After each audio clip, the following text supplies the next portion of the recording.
Encounters between grizzlies and polar bears have been reported in past literature. In these encounters, grizzly bears killed denning female polar bears while at a significant size disadvantage. Grizzly and polar bears have never lived in the same area at the same time in the past. But because climate change is pushing grizzlies farther north, they are running into each other more and more. Especially along the north coast of Alaska, things like whales that wash up on the shore create situations where the two bears will fight over very large meals. About 38 million years ago, the polar bears split off from the other carnivores. In 2004, the remains of a polar bear that lived between 130,000 and 110,000 years ago were found in Prince Charles Foreland. About 800,000 years ago, the Asian subspecies Ursus savini gave rise to the grizzly bear. However, the oldest fossil of a brown bear was found in China. It was 500,000 years old. Both are dangerous opponents because they are at the top of their food chains. But what would happen if they met under less than friendly circumstances? A 2015 study looked at how grizzly bears and polar bears get along with each other. When polar bears and grizzly bears are both looking for food, polar bears are more likely to back down and let grizzly bears take the prize. We've seen the study that says polar bears are more likely to let grizzly bears take their prey. But if the two species were to fight, what would each have going for it? Though polar bears might just be more willing to give up their prey so they don't waste energy fighting. If there was a real fight, the results could be different. Polar bear men are taller than polar bear women. Most of the time, an animal's height is only taken into account when it is standing on all fours. When standing on all four legs, a polar bear is 1 to 1.6 meters, or 4 to 5.3 feet, tall. When an adult male polar bear stands on its back legs like a person, its height is about 2.4 to 3 meters, or 5.9 to 9.8 feet. The height of an adult female polar bear is between 1.8 and 2.4 meters, or 5.9 and 7.8 feet. Most adult male polar bears weigh between 770 and 1,300 pounds, 350 to 600 kilograms.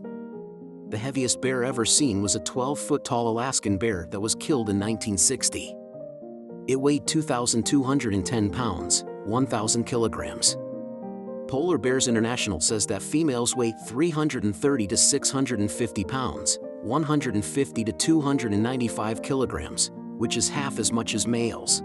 The average height of a grizzly bear when it is standing on all four legs is 102 centimeters, which is 3.35 feet. Bears that are pretty big can grow up to 1.5 meters tall, which is about 4.9 feet at the shoulders. When an adult male grizzly bear stands on its back legs like a person, he is about 2.44 meters, 8 feet, tall, which is about the height of a person. Up to 3 meters, or 9.8 feet, is the maximum height for a fairly large bear. Grizzly bears can weigh up to 700 pounds, 315 kilograms. Males are bigger than females and can weigh between 200 and 300 kilograms, about 400 to 600 pounds. In the lower 48 states, a big female can weigh between 110 and 160 kilograms, which is about 250 to 350 pounds. From the table above, you can see that the polar bear has a huge size advantage. Simply put, they're very big.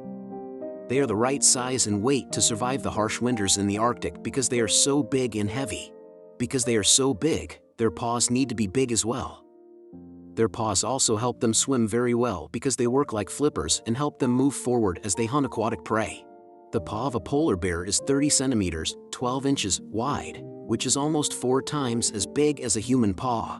And grizzly bears have big paws, too, but they aren't as big as polar bears.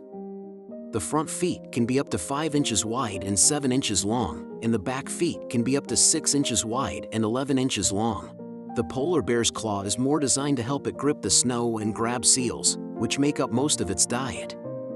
The grizzly's claw, on the other hand, is made to dig and hurt any animal it might meet in the wild. So it's hard to say for sure who has the upper hand. The big paws of polar bears help them walk on ice.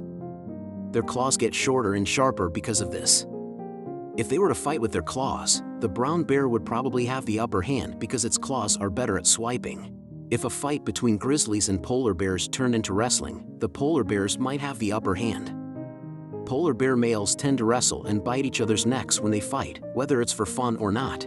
Polar bears have the strongest bite force of all bears, at 1,200 psi. Only a few animals on Earth have a stronger bite force than the polar bear, which is measured at 1,200 psi. With a bite force of about 1,160 psi, the grizzly bear is a close second.